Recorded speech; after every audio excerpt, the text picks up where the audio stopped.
আমরা বিজ্ঞ আদালতে মামলা দাখিল করার পরে বাদীর জবানবন্দি গ্রহণ করেছেন এবং বক্তব্য শ্রবণ করার পরে বিজ্ঞ আদালত বলছে যে আদেশ পরে হবে, পর্যালোচনায় আদেশ হবে।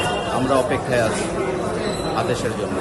সাধারণ নাগরিক, এদেশের সাধারণ মানুষের পক্ষ থেকে ধরেন ছাত্র জনতার যে জুলাই বিপ্লব, এই বিপ্লবে অনেক ছাত্র মারা গেছে, কিন্তু আমরা যার পক্ষে এসেছি, বিশেষ করে আমি, উনি হচ্ছেন আবু সাহেব। উনি একজন রিক্সা চালক ছিলেন, পরবর্তীতে মুদি দোকানি।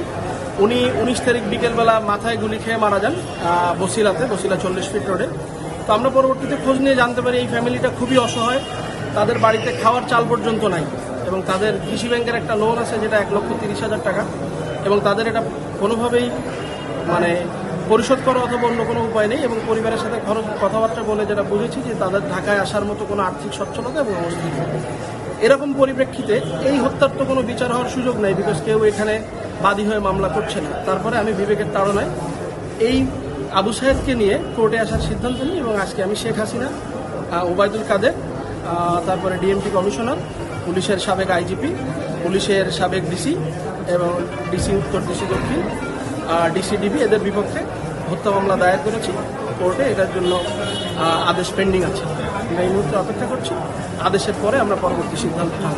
ধন্যবাদ।